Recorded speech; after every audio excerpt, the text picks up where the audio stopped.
Hello all. I'm beginning to explain how to generate a one-dimensional map. Basically, it is a recursive relation depicted in a discrete form. Basically,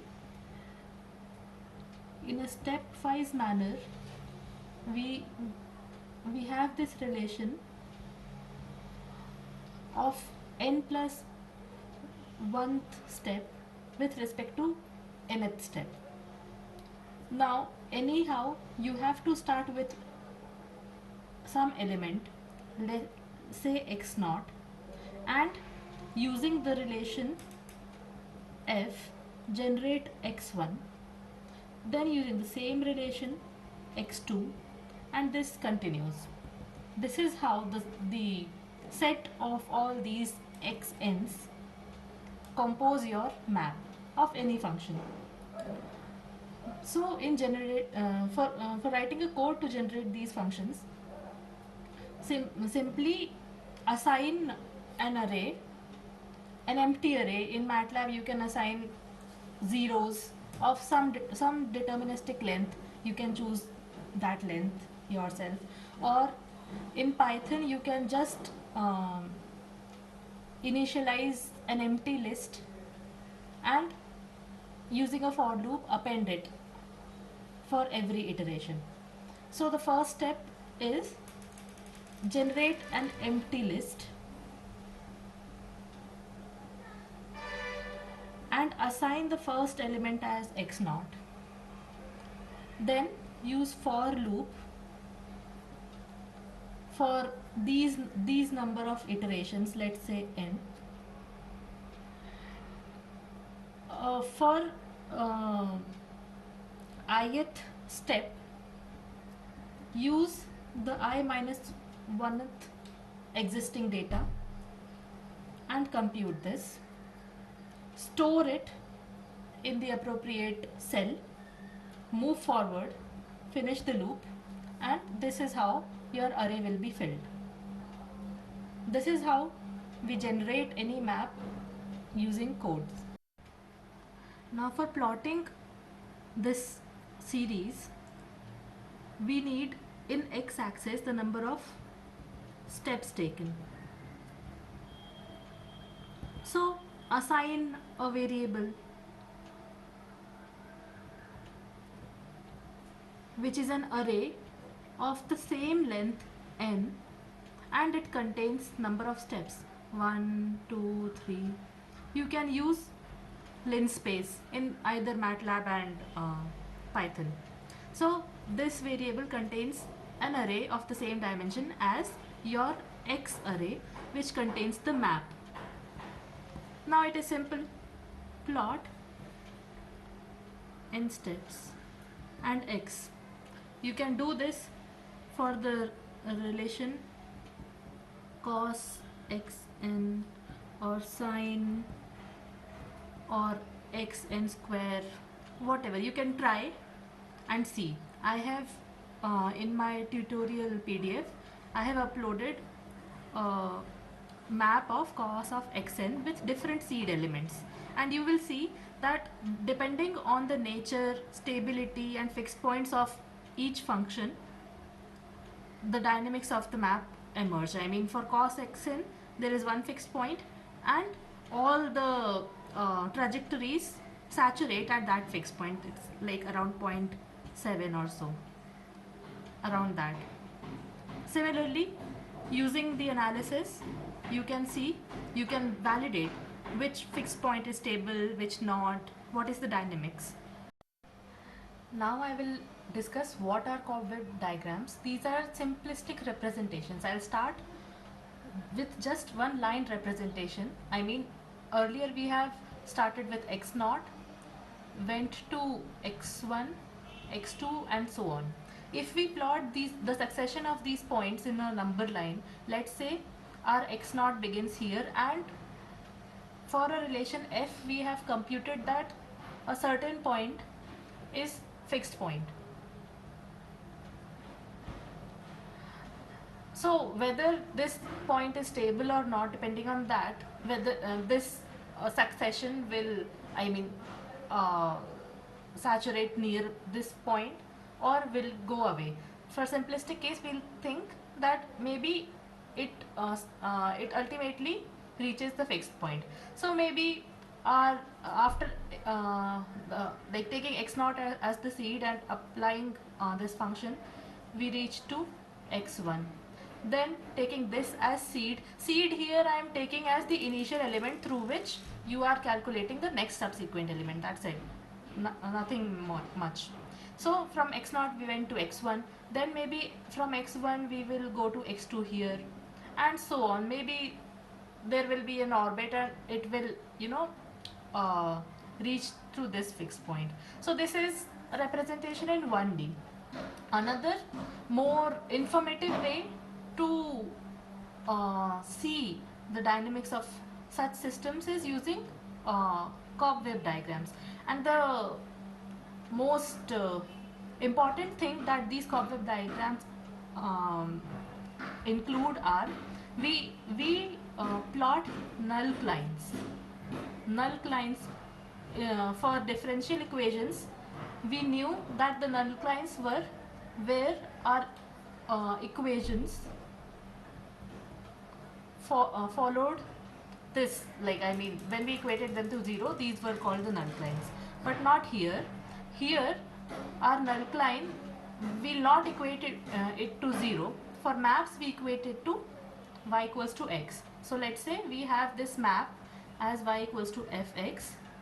So we solve for the fixed points using this y equals to x. So basically so whatever the nature of fx be,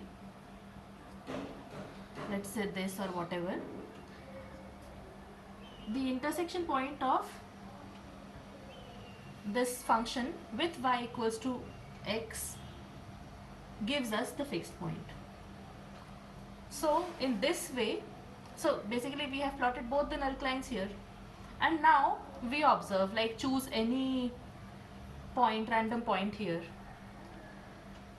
Now at this point, what is the value of the function? Go to that value of the function. This is the value of that function you have obtained. Now go to that that x coordinate, like the same x coordinate of this value, because for the next iteration your x will be f of x minus 1, like n minus 1, I'm sorry. So you go to y equals to x axis, and then at this point whatever the value of the function is there, you go to that. Then again do the same thing. At this value go to y equals to x, and at this point see what is fx. So this is how, like, maybe you will be directed towards the fixed one. Maybe it will circulate like this. I am hoping like this, that it will circulate. Yeah, this and this. So eventually maybe this point might be a fixed point, that is why stable fixed point, that is why the orbit is enclosing this point, and ultimately it will reach here. So this is one, like, a better way than this to see what happens. So here I have made cobweb diagram for the map of cos x. You can see the null-clines plotted. This is y equals to cos x, this is y equals to x. Now when you have to make cobweb diagrams, definitely by hand, whatever you do, whatever algorithm you follow, you just have to replicate it using your code. So let's say this point is x comma y. Now from x comma y you have to jump to the y equals to x line. So from x comma y you have to plot a line or an arrow reaching out to y comma y point. Now this is done. Now when you have come at y comma y, now you have to make a line or an arrow from y comma y to y comma f of y, and here f is cos. So from y comma y you have to come to y comma cos of y. So this complete procedure you have to iterate. I mean, this arrow and this arrow, you have to put like in generalized format. You have to put this inside a loop and iterate this procedure multiple times, so you will get this cobweb type of diagram. Now I'll show. So this in this diagram I have used the seed as 1.5. Now I'll show you, just by changing the seed value, and you will obtain a similar cobweb diagram, but starting from a different seed. Yeah, see, so I just started from minus 1.5. So it has, from this point it has gone to the line y equals to x, then again to the function, then again to the line y equals to x, then again to the function, in that way. So using MATLAB you can use Quiverplot, or if you find it difficult to plot arrows, it is sufficient if you just plot lines, simple lines, a line from this point to this point, this point to this point, even in MATLAB, even in Python. So earlier I had mentioned that Quiverplot can be used for MATLAB execution, but you can actually very well do it with simple line plot. And in Python we have like an arrow tool in matplotlib. You can use that, or a simple line will do, anything will be fine. But yeah, the algorithm should be like this, so you will get a cobweb diagram very easily, and definitely the null points should be plotted properly. Yeah. Now I'll discuss orbit diagram. I think orbit diagram is just a subset of bifurcation diagram, because in bifurcation diagram we also we depict unstable and stable branches both, but in orbit diagram we only depict stable branches. Now, if we recall, what was our bifurcation diagram? Our function, let it be for a map or a differential equation, anything, it was dependent on some parameter and some functionality. Let's like choose anything, but there was this parametric dependence, and we varied this. So this was in our x-axis, and whatever dynamics this f generated, those points after saturation were plotted in the y-axis. So here was r and here was x star or x or whatever. So again, for orbit diagram also the thing is same, and we will go step by step how to generate an orbit diagram.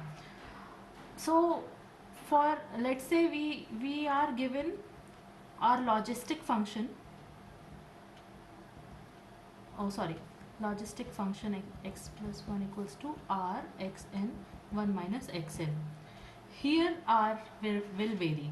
Let's choose one value of r. Let's say r equals to 0.1. For r equals to 0.1, we have this relation.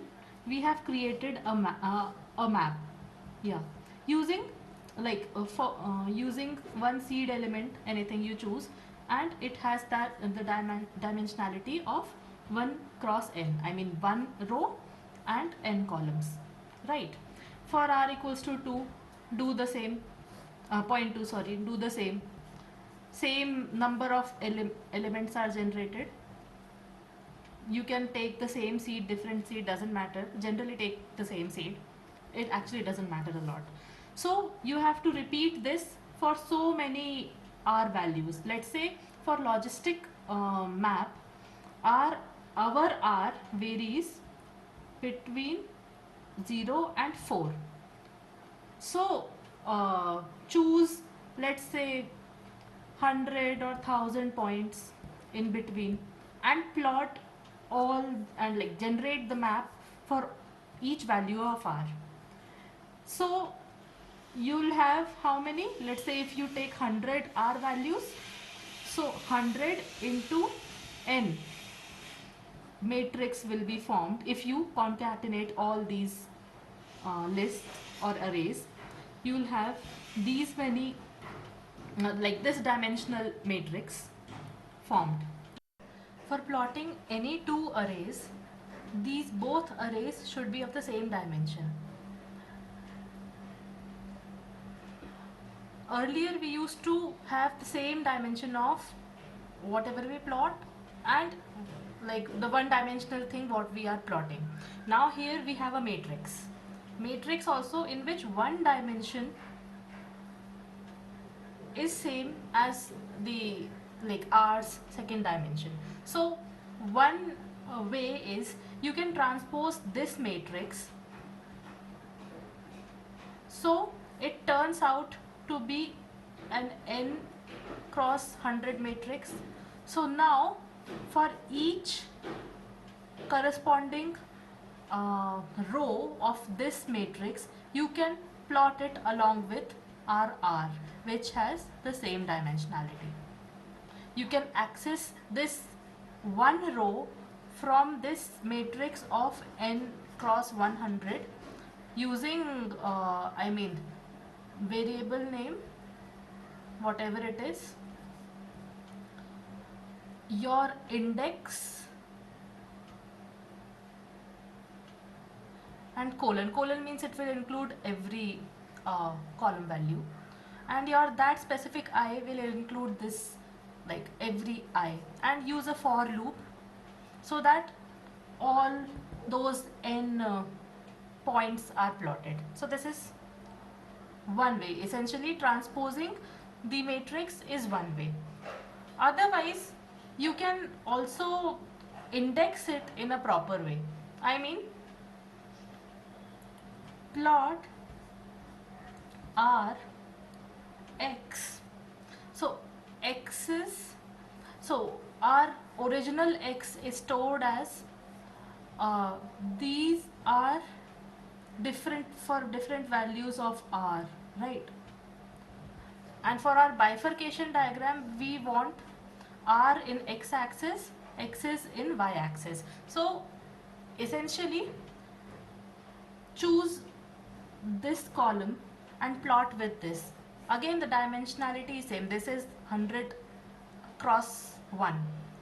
So you can index properly, choose this column element, plot with this using a for loop and cover all these columns, like span all these columns, and this is how you will generate a bifurcation diagram. Now I'll tell you how this generates a bifurcation diagram. When you have plotted a map for, let's say, R equals to 0.1, you have got, let's say, 100 points. Let's say after 60th point or so, if this map saturates around a fixed point, any fixed point, let's say if it is saturating, then I guess these values, let's say the fixed point is 0.7, like we had in cos x, right? So these values will be very close to like 0.7, maybe some variation in decimals, but I guess there won't be much, maybe like far like in later decimals there might be some fluctuations, otherwise these will be all 0.7.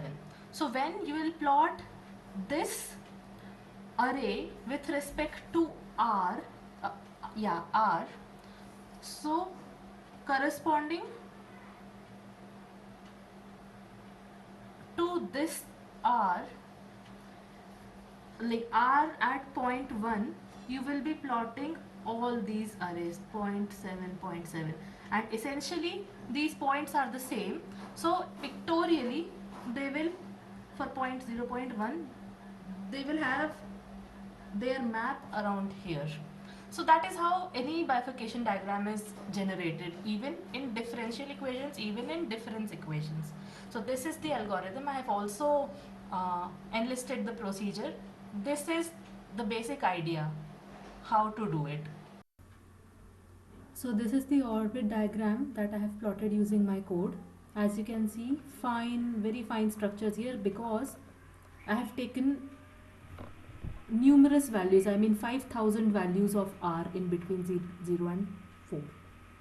So in my code, I will try and reduce this number, and let's see what only 10 values of parameter gives us.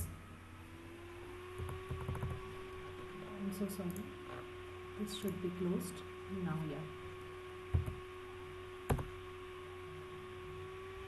Yeah, so you can see very few number of parameter points still gives you a general idea whether your code is running or not. So I am suggesting you all that first try this for a fewer number of steps, because generally, depending on the configuration of your computer, this task might take different times. For me, in Python it is actually very efficient, but in MATLAB it actually uh, takes around 10-12 minutes or 20 minutes sometimes, based on basically your configuration. So I just suggest that first try taking 10-20 steps in between your r values, and check whether it is getting some of the behavior, and then increase your step size to, let's say, 5000 or something, and you'll get the similar plot.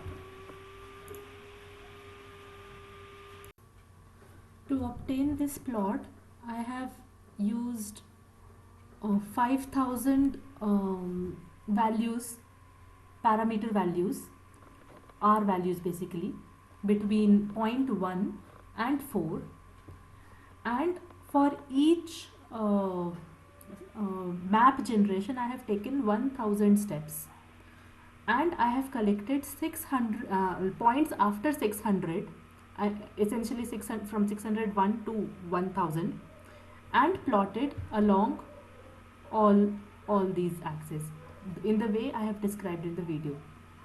Now if we look into, like, zoom in into this structure, wait, yeah, see,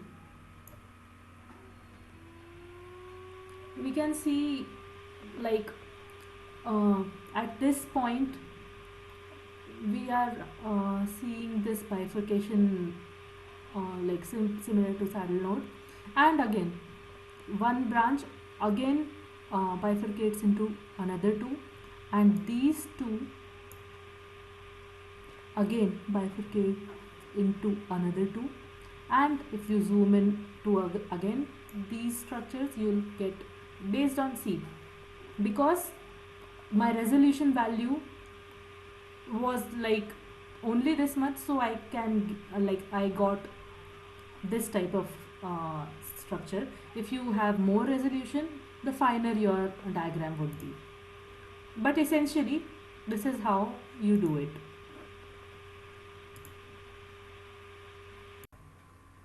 Well, it's quite funny how nasty my laptop's fan sounds, and please pardon me for all these see again all these technical glitches, because this is my first video. I hope you people would have suggestions for me. I'm open to them, and yeah, I'm happy I have got this experience to create a video to explain things. Thanks a lot.